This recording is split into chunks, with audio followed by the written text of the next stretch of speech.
hari kelima saya bekerja, semakin optimis Jakarta akan semakin menyalah ini. Hari ini memang saya berkunjung ke MRT, saya ingin tahu perencanaan pengembangan seperti apa, dan saya jujur agak tidak menyangka bahwa mereka jauh lebih cepat mempersiapkannya daripada tim transisi.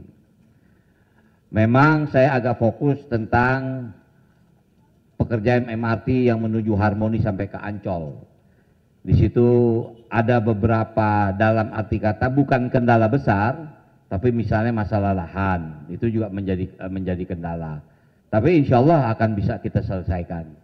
Nah juga hari ini Pak Sekda dan beberapa kepala dinas mendampingi saya untuk saya tahu apa permasalahan dan bisa segera kita hadapi bersama-sama.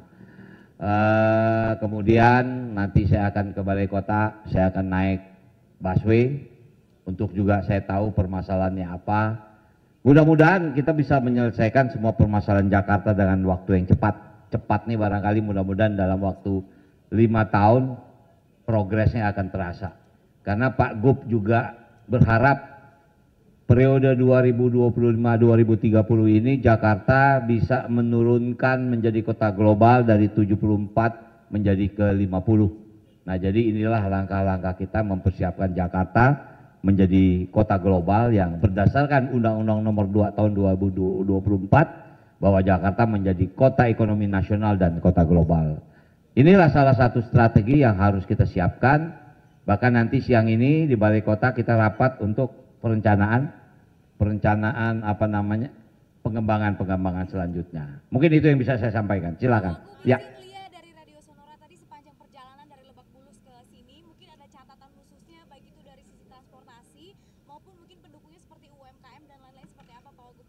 Catatan khusus yang internal tidak terlalu banyak, tapi mungkin yang lebih eksternal. Misal begini, di Pasar Jumat itu kita ada lahan yang sekarang jadi tempat parkir motor.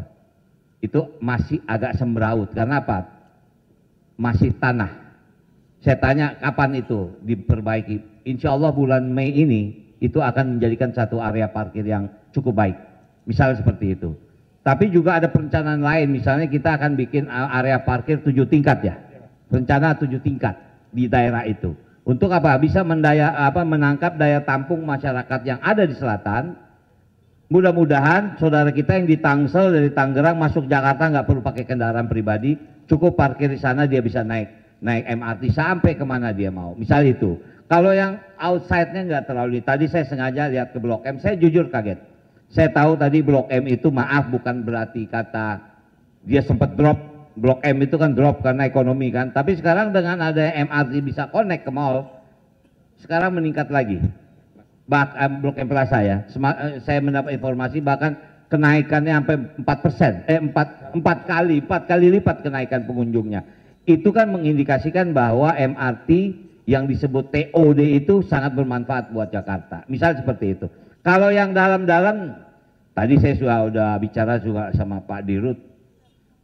Tadi ada yang bilang, Pak kadang-kadang tapnya suka ngadat gitu kan. Nah saya bilang tolong itu diperbaiki. Kemudian juga ada beberapa lift yang memang kita siapkan untuk saudara-saudara kita yang disabilitas, mereka sangat perlu, tolong itu menjadi prioritas. Jadi yang kalau internalnya saya sudah tidak terlalu khawatir karena mereka punya master plan yang jauh lebih baik gitu loh. Itu mungkin. Ya. Ya. Ya. Mungkin saja. Saya bukan apa, ya mumpung di sini ada Pak Sekda, beliau berusaha menempatkan saya di rumah dinas, tapi rumah dinas belum jadi.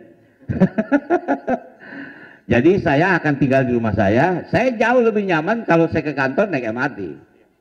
Saya naik dari Lebak Bulus, rumah saya di Lebak Bulus, saya turun di HI, ya mungkin mobil numpang dijemput sini saya ke Balai Kota. Jauh lebih enak buat saya. Tapi kadang-kadang memang tidak mungkin saya setiap hari karena di tengah perjalanan saya mampir juga ke tempat yang lain. Nah artinya bagi saya naik kendaraan umum di Jakarta ini jauh lebih nyaman. Lebih apa ya? Lebih tenang, tidak terlalu pusing kita dengan traffic. Mungkin itu. Pasti, mungkin seminggu sekali saya akan naik kendaraan umum, terutama MRT. Ya. Oke. Ya. Betul. Jadi kita memang akan memberikan menggratiskan kepada 15 golongan. Misalnya lansia, disabilitas, kemudian pemegang KJP, kemudian ya keluarga misal TNI, ABRI, Polri, kemudian ada 15 golongan yang bisa menggunakan itu. Dan kita juga akan memperluas jaringan, misalnya kalau kemarin kan Transjakarta, Mas Gub atau Mas Pram ingin Trans Jabodetabek, artinya kita jauhkan alurnya supaya masyarakat saudara kita yang ada di Bekasi, di Depok, di Tangerang kembali lagi datang ke Jakarta. Kita berharap tidak mereka pakai kendaraan pribadi, cukup dengan kendaraan umum yang ada di Jakarta. Mungkin itu. Ya, segera. Itu sedang kita persiapkan. Karena itu masuk dalam program 100 hari. Gitu. Ya. Ya.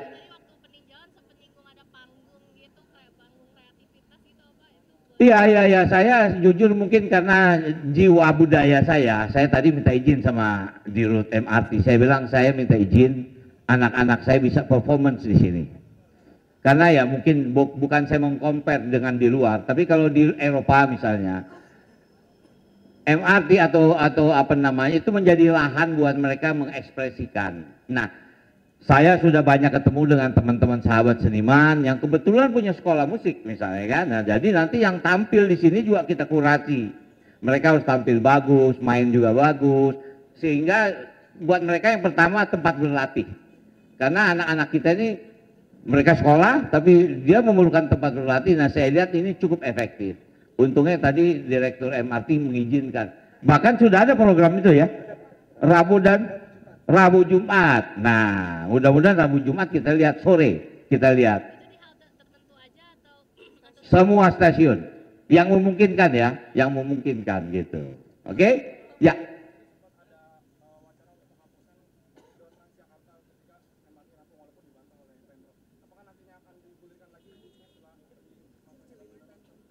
Kemana itu? Oh, yang bersentuhan. Itu daerah Blok M ya. Itu nanti kebijakan kita akan pelajari lagi. Oke. Soal penutupan Cililitan Ancol itu gimana Pak? Rute 5D Pak, infonya ada penutupan. Sementara kan sebenarnya dari Cililitan Ancol itu cukup banyak Pak warga yang sana. Itu gimana Pak? Nanti coba kita pelajari. Ya, saya senang nih dapat informasi ini. Jadi saya alhamdulillah mereka dengar juga kan. Nanti saya akan tanya nih permasalahannya apa. Tapi memang mungkin begini, ini kan ada sentuhan, ada MRT, ada busway misalnya kan. Kita kalkulasi coba mana yang lebih ini. Tentu kalau masyarakat mau dalam arti kata tentu yang murah kan. Nah ini kita compare. Kalau kita tutup ini kira-kira masyarakat ini akan pindah nggak ke sini. Kalau memang tidak terjadi mitigasi, kita akan teruskan. Artinya kepentingan masyarakat jauh lebih kita utamakan. Untuk ke daerah penyangga itu kan banyak pekerja dari daerah penyangga. Ya. Apakah ada penambahan rute atau armada mungkin Pak? Pasti armada bertambah.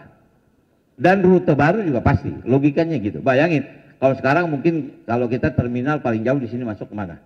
Yang di itu ya, Kampung Rambutan atau sana tuh daerah Pulau Gadung apa namanya itu? Pulau Gebang. Mungkin nanti akan kita jauhin sampai Bekasi. Tentu kita kerjasama dengan Pemda Bekasi. Ini sedang kita rencanakan. Yang pasti ini harus duduk bersama antara semua pimpinan daerah yang ada di Jabodetabek. Gitu. Ya.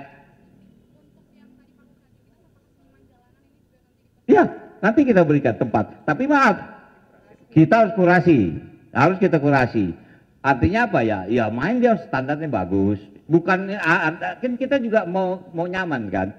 Saya minta maaf sekali lagi kalau kita ke Eropa itu mereka punya standar main. Sehingga mereka tuh punya ID card. Tidak mungkin dia dikejar Satpol PP karena dia punya izin. Ada aturan yang harus kita berikan supaya mereka tampil nyaman. Yang dengar juga nyaman ya, mungkin kalian sering dengar lihat di TikTok kan ada orang main piano di stasiun, tiba-tiba di sebelahnya ada anak kecil main biola, tampilannya luar biasa, semua orang yang itu yang saya mau bikin Jakarta seperti itu.